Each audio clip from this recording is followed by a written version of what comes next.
Uyu mugano wo mu Bushinwa ngiye kuganirizaho ukubere isomo ntuzacika intege mu rugendo urimo ngo kuba wamenya forex trading cyangwa se kuba profitable mu rugendo rwo kuba profitable forex trading guteza imbere rwose. Uyu mugano w'Abashinwa, Chinese bamboo tree, ikubere isomo rizagufasha. So ndaje mu kanya ndikubwireho. Hari byinshi nifuza kukubwira, ariko hari n'ibindi bitatu ndi bukubwire nabyo ntekereza ko bizakugirira akamaro mu rugendo rwawe rwo kuba profitable cyangwa se ko forex trading yakugirira akamaro. So ntujya kure, naho mu kanya.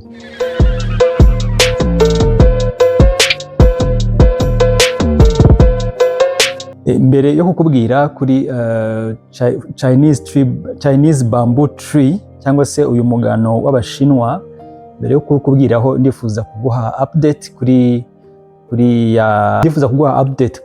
ya konti ndi gucuruza.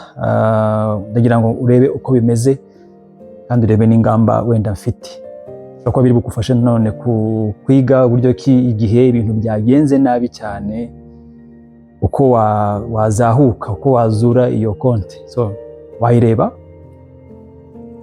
Hello, reka mbereke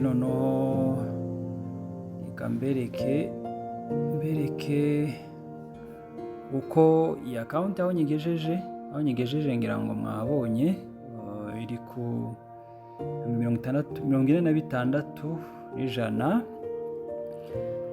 So murabona ko haburaga gato iyi account igasha. Cya kibazo nahuye nacyo cyatumye nkomba bikabije.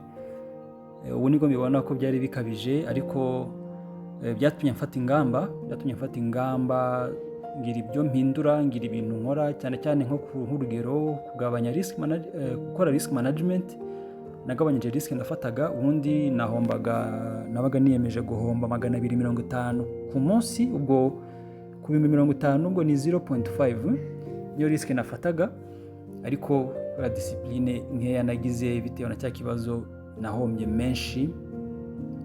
So urebe kugira ngo, kuko ntifuza mu by'ukuri iyo uza kuba kuyihomba ntacyo bintwaye, ntabwo nakagabanyije risk cyangwa se ayo ndi risk ku munsi, nabyihorera akomeza kuri 0.5, either ikazamuka byihuse cyangwa se igahomba. Ariko reko nashaka kuyihomba, niyo mpamvu byansabye kugabanya risk, mva kuri 250 nyishira ku 100 kugira ngo nongere umubare wa trade nshobora gufata.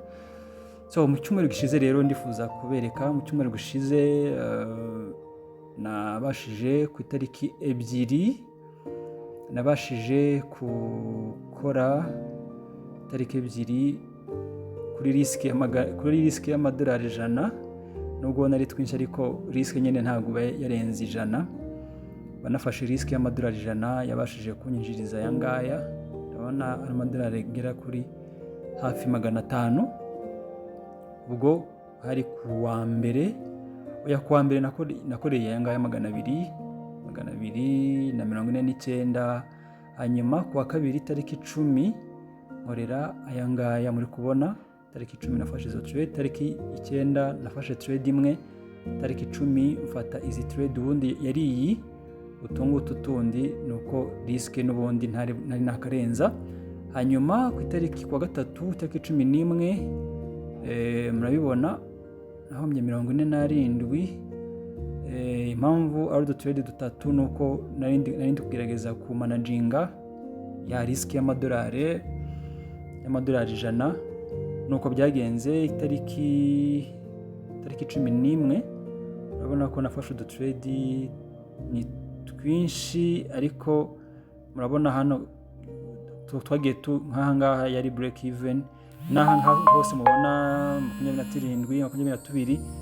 Nabaga ndi gushakisha gufata entry nabaga ndi kugwana nayo, ariko n'ubundi nabaga ndi kumanaginga n'ubundi amadolari ngo ntarenza amadolari 100. Hano nshobora kuba narengejeho, ashobora kuba yarageze amadolari 120 ntabwo yarenze cyane. Hanyuma kuwa kane nahombye amadolari 100, ntabwo nongeye gucuruza. nahise mfunga. Hanyuma ku wa gatanu ni uko byagenze, naracuruje mpomba amadolari 93, ubwo umva hari hasigaye amadolari 7 kugira ngo mpite mfunga. Niyo mubona hano nakomeje kurwana nayo to break even, ni nayifata nibwira ngo iri bukomeze, nkahita mbona nta momentum igira, nuko byagenze. So iki cyumweru cyarangiye ndi hejuru ho aya madolari 283. Ubwo turi kureba noneho muri kino cyumweru tutangiye uko naho biri bugende, ubwo turebe uko tuzacuruza tugendeye ku bundi ku ya risk n'ubundi tudahindura. Iyi risk y'amadolari 100 nshobora kuzayihindura ari uko byibuze ngeze ku bihumbi 47, hagati ya 47 na 47,500 nimbigeraho nibwo nzasubira kuri risk ya 0.5% ariyo 250.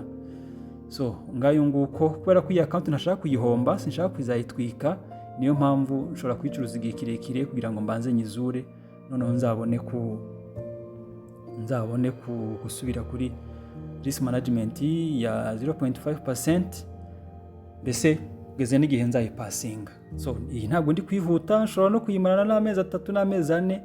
Icyo nashaka nuko nyihombya, ntabwo nshaka kuyihomba rwose. Nshatse mbaye ntashaka kuyihomba, nshaka nta kintu ntwaye kuyihomba, nakoresha n'ubundi 0.5 250, either ikazamuka byihuse cyangwa se ikanahomba byihuse. Reko ko nashaka kuyihomba nshobora kuzayitindaho, ariko nko nabizeje nzajya mbibereka. Nanze gukomeza kubibereka buri munsi cyangwa se buri cyumweru, kubera ko nabyo ubwabyo byanteraga pressure, nibyabaye ngombwa ko ndeka kubibereka buri gihe, ariko nzakomeza mbaye update. Ngayo nguko naho butaha. Ngira ngo wabibonye n'ingamba mfite ya kibazo nagize cyangejeje kure ku buryo nyene bizansaba kugira ngo nyisubize ku murongo, nyisubize byibuze aho yari iri. Bizamfata igihe rwose, ariko kubera ko ntifuza kuyitakaza, uko nabivuze, mbaye nta kibazo kuyitakaza ntacyo bitwaye, nafata risk iri hejuru, nkazamuraho risk, byakunda ikazamuka cyangwa se igashya. So kubera ko ntashaka kuyitakaza, rero niyo mpamvu ngomba kuzafata kiriya gihe cyose, ngomba kuzafatira risk iri hasi cyane kugira ngo ngende nyizamura buhoro buhoro. So nari nkubwiye ko ngiye kukubwira kuri Chinese bamboo tree. Uyu mugano wo mu Bushinwa ni umugano utangaje cyane. Ni umugano uhinga ukamara imyaka 5, urawuhinga ukamara imyaka 5 utarava mu butaka, donc utaraseruka ngo ubone akantu agati ka mbere gasohotse kavuye mu butaka. Ni imyaka 5 uhora ukorera, utunganyiriza, uvomerera buri munsi udasiba imyaka 5. Sinzi niba uri kumva icyo kintu. Imyaka 5, reba ukwezi kwa mbere konyene. Ukwezi kwa mbere uri kuvomerera, ukwezi iminsi 30 yose uravomerera, nta kintu na kimwe cy'ikimenyetso cy'uko hari ikintu washize mu butaka gihari. Ukwezi kwa mbere, amezi 2, amezi 3, amezi 6, ukiri kuvomerera, ukiri kwita aho hantu wahinze uwo mugano, umwaka ukarangira nta kintu na kimwe urabona. Umwaka wa mbere ukarangira, umwaka wa kabiri ukarangira. Ngira ngo abenshi muri kino gihe abana bagira imyaka 2 n'igice bajya muri maternelle. Umwaka wa 3, umwaka wa 4, umwana wavutse icyo gihe abageze hafi mu wa 2 primaire. Umwaka wa 5, umwaka wa 5 urangira, nyuma y'ukwezi n'icyumweru kimwe, nyuma n'ibyumweru 5, nyuma y'ibyumweru 5, nyuma y'umwaka wa 5 umaze kurangira, nyuma y'ibyumweru 5, uwo mugano uba wamaze kuzamukaho metero 27. Donc iyo umwaka wa 5 urangiye, utangira kuzamuka. Nyuma y'ibyumweru 5 yuko wabonye kazamuka kaba mu butaka, nyuma y'ibyumweru 5 uba wamaze kuzamuka cyane metero 27 zose. Impamvu ushobora kwibaza ati se uyu mugano wakuze mu byumweru 5 cyangwa wakuze mu myaka 5? Sinzi ikibazo uburyo wagisubiza. Utekereza ko wakuze mu gihe kingana gute? mu by'ukuri wakuze mu myaka 5, kuko muri iyo myaka 5 iyo wahagaritse kuwitaho, uhagarika kuvomerera, birangiye urapfa. Donc bisaba ngo uhora uvomerera buri munsi. Ntabwo nibuka neza, ariko iyo igituma utinda kuzamuka uve mu butaka nuko wo ushora imizi hasi cyane muri metero, ushobora kuba zirenga muri metero 6. Donc igihe kinini ukimara uri gushora imizi hasi cyane.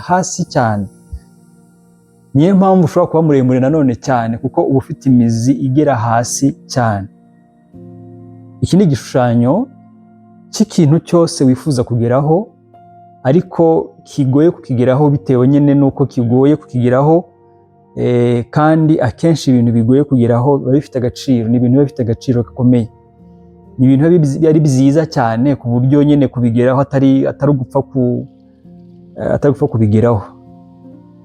Muri forex trading, reka mbyerekeze muri forex trading. Forex trading uzumva ko hari abantu kugira ngo abe profitable byamusabye, byamufasha imyaka 3, byamufasha imyaka 5, donc ugasanga iyo myaka yose umuntu yagwanaga no kuba profitable, ariko ntacika intege ngo bivemo. Wahinze uyu mugano, nyuma y'umwaka ugatanga agacika intege, ucitse intege, birangiye umugano urapfa. Sinzi igihe umaze uri kwiga forex trading. Twebwe muri House Church College tumva dusigaje n'iminsi, tukaba tumaze umwaka turi kwigisha forex trading. Bien sûr hari abamaze mu mwaka, birumvikana. Ubu promotion ya mbere bagiye kumara umwaka, batangiye gucuruza forex trading. Nta makuru yabo mbafite bose, kuko iyo bamaze kubimenya benshi, bamaze kubimenya cyane, ntabwo twongera gupfa kubonana. Ariko reka dufate umaze umwaka wose uri gucuruza cyangwa se uri kwiga forex trading. Hari urugendo rurerure wagenze, hari amezi 2-3 ya mbere wa strugglinze kugira ngo ubanze umenye technical analysis, umenye ugire strategy ukoresha, niba ari SMC, niba ari price action, simbizi. Twigisha SMC. Amezi 3 ya mbere warastrugglinze, waravunitse kugira ngo umenye iyo strategy. Yewe na n'ubu uracyakomeza wihugura, wamenye byinshi. Ubu ngira ngo urwego ugezeho, niba utaraba profitable, urwego ugezeho ni ukubaka profitability. Urabizi ko ishingiye cyane kuri discipline, kubahiriza ibyo wize muri technical analysis, ukagira money management nziza, risk management nziza, ukaba ufite plan nziza, ukayubahiriza. Aho niho akenshi abantu batinda, aho niho dutinda. Discipline ngira mwayibonye ko mu by'ukuri ntabwo nahombye, kuko ntazi gukora analyse na oyasi kitatumye mpomba, ahubwo igituma mpomba, igituma n'undi wese ahomba, ni ukutubahiriza discipline. Nge narababwiye impamvu byambayeho, narababwiye ko iyo wagize ikibazo kiri emotionnel, reka gucuruza, kuko nutabireka amarangamutima ntabwo aba ari hamwe, ntabwo uri bubashe gucuruza neza.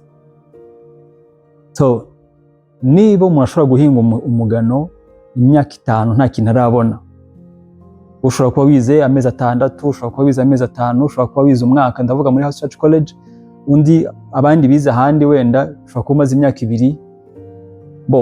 Bishobora kwihuta kuba profitable igihe cyose wihuse kujya kuba discipline. Niyo mpamvu twashize iriya gahunda yuko yo kuba accountable, umuntu akaba accountable muri groupe turimo, kugira ngo ajye kuri discipline vuba bishoboka. Forex trading ni umwuga ukorera research kuri YouTube, ni umwuga vraiment uzakugirira akamaro cyane. Ni umwuga uzaguhesha umugisha, cyangwa se Imana izaguheramo umugisha, ariko bitewe nuko abenshi dutinda kuba discipline, bifata igihe kugira ngo ubone umusaruro muri wo. So hari ibintu rero numva by'ingenzi. Ikintu cya mbere numvaga cy'ingenzi wavanamo uyu mugano w'Abashinwa, ukubere urugero, ukubere isomo. Ibintu byose bifite agaciro akenshi bitinda kuguha umusaruro, akenshi birakuvuna.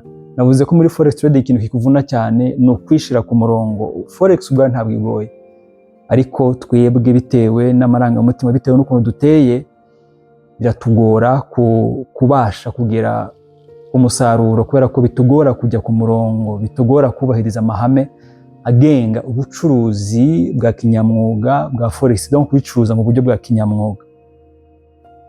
Bisaba rero kwihangana, bisaba kudacika intege, bisaba guhozaho.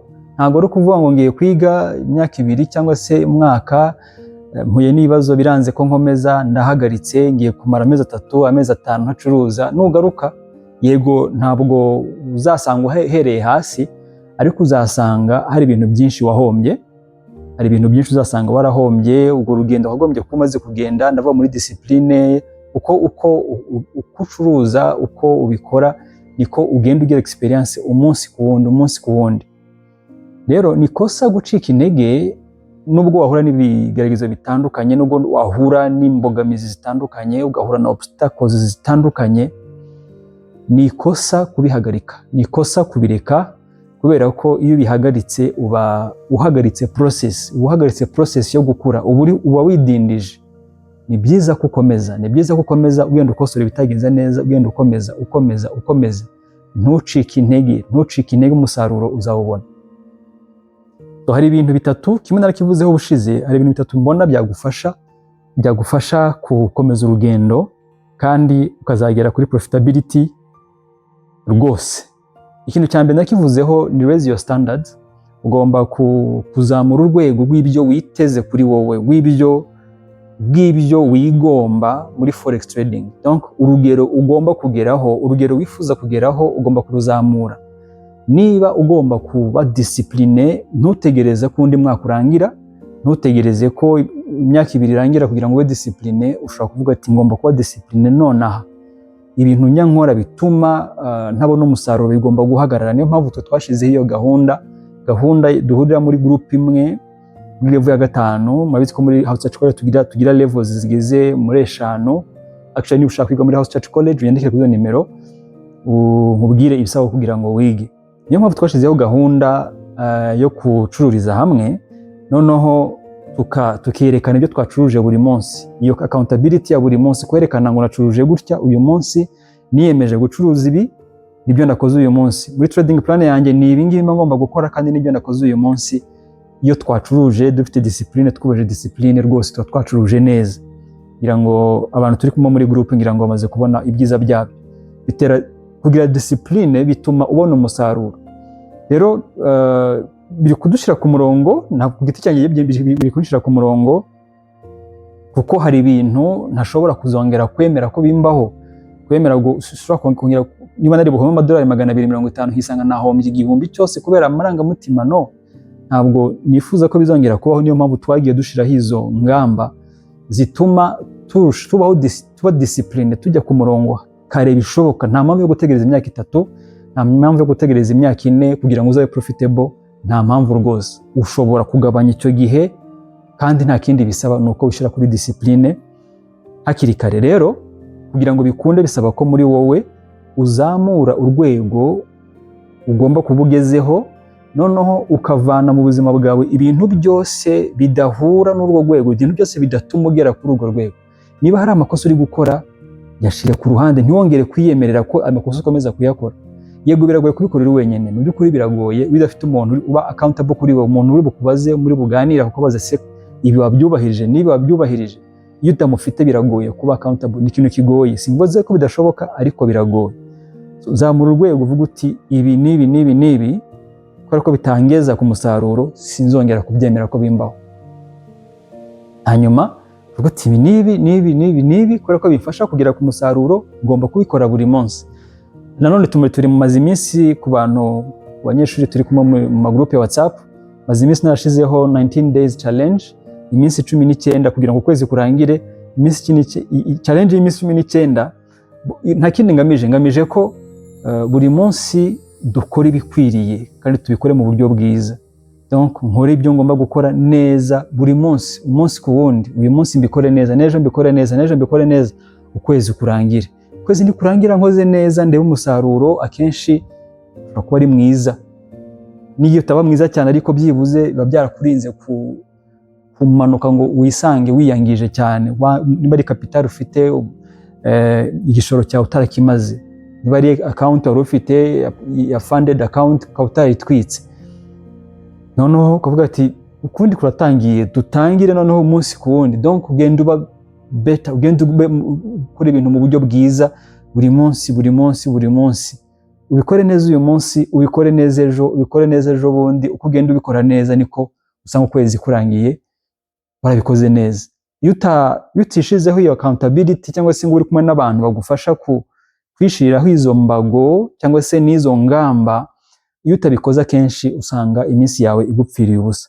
Rero ukwiye kuzamura urwego rw'ibyo wisaba, rw'ibyo wigomba kugira ngo ugere ku rugero wifuza kugeraho, kandi uruzamure kugira ngo utaza kwisondeka.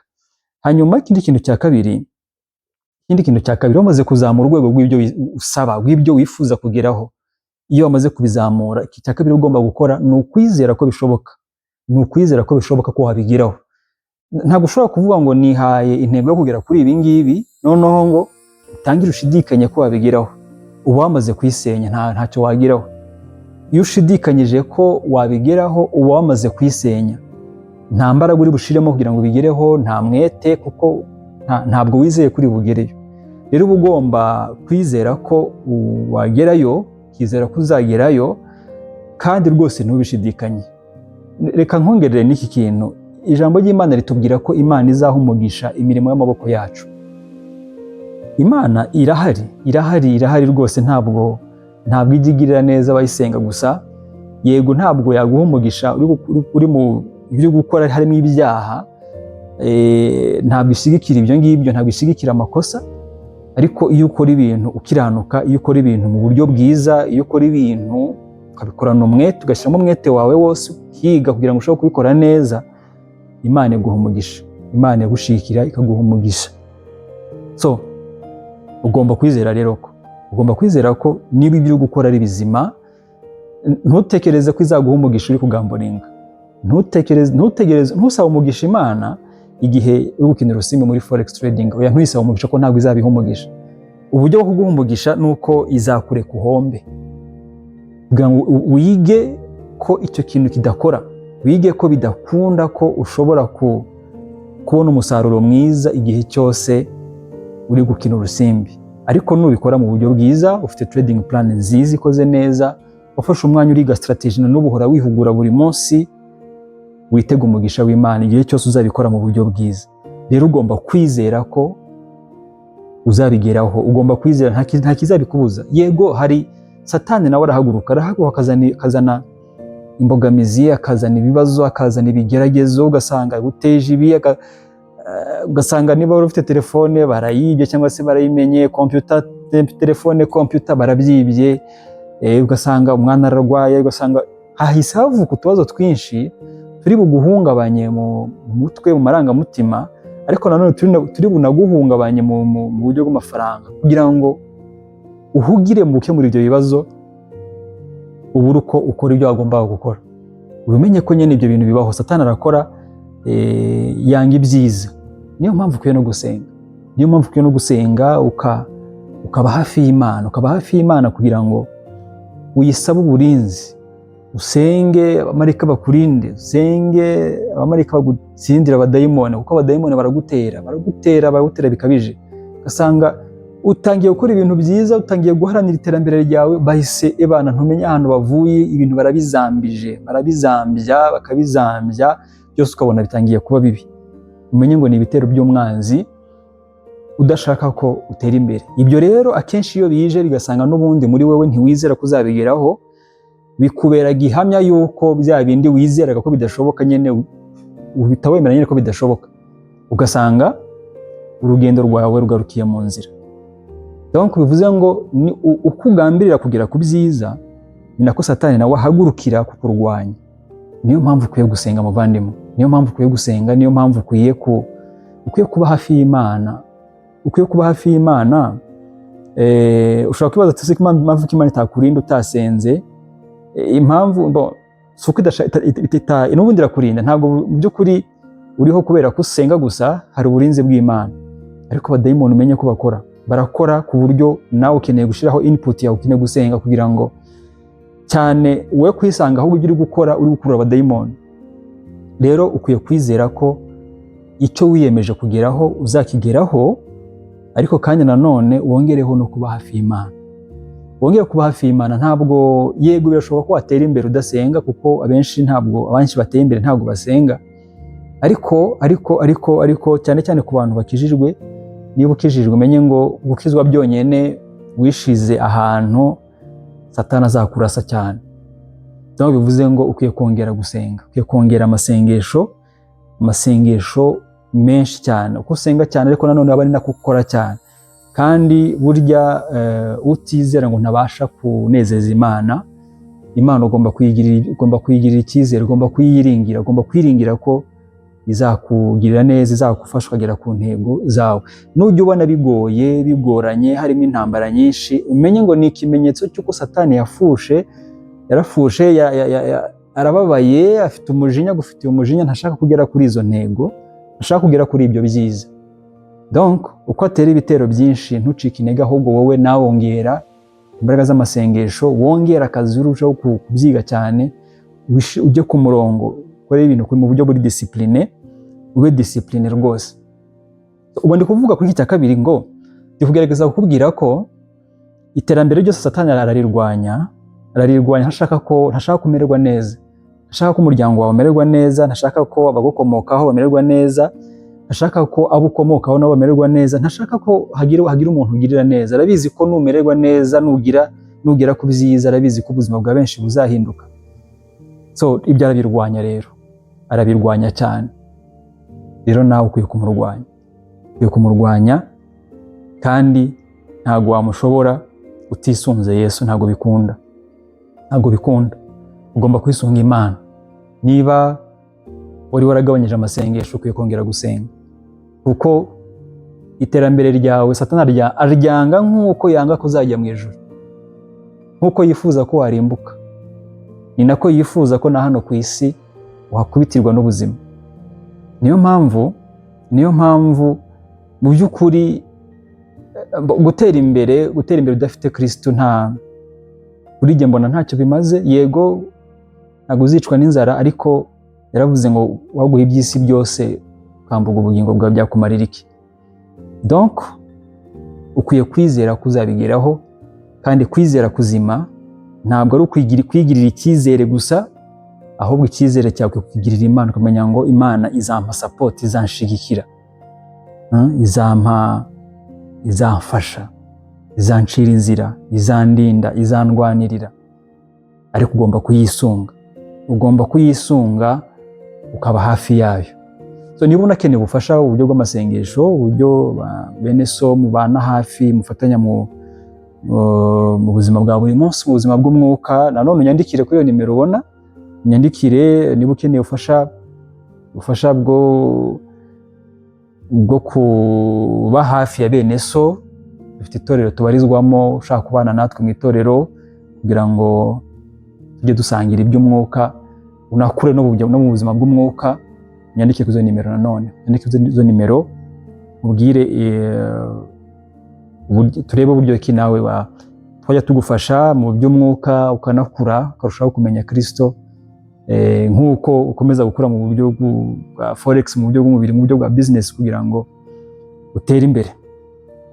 So ni ingenzi rero ko icya kabiri ukitaho, wazamuye urwego rw'ubuzima ushaka kugera, urwego ushaka kugeraho. Icya kabiri ugomba kumenya ko ugomba kubigeraho byanze bikunze, ugomba kubigeraho, ugomba kubigeraho. Nta kintu kiyo kuzaguca intege. Niba Abashinwa bahinga uriya mugano ukamara imyaka 5 nta kintu barabona, ntabwo wacika intege nyuma y'amezi 3, ntabwo wacika intege nyuma y'amezi 6. Oya, igihe cyawe waragifushije ubusa. Hanyuma ikintu cya nyuma ukwiye gukora ni ukugira strategy nziza igufasha kugera kuri ya ntego yawe. Strategy ndi kuvuga, ntabwo ndi kuvuga technical analysis gusa, ahubwo ndi kuvuga no kugira uburyo ki, kuba ufite system, kuba ufite ibintu ugenderaho, ugenda wubahiriza, bigufasha kugera kuri ya ntego wifuza kugeraho. Mu by'ukuri nkanjye nk'urugero, ibyo nkoresha nta bindi.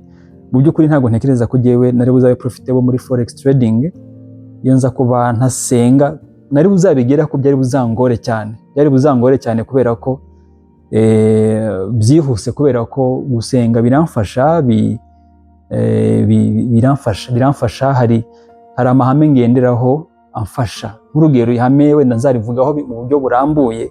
Ihame rya mbere ngenderaho ni uko nzi ko amafaranga mari kumanaginga ntabwo ari ayanjye. Amafaranga managinga ni aya Kristo na ya Yesu, ntabwo ari ayanjye.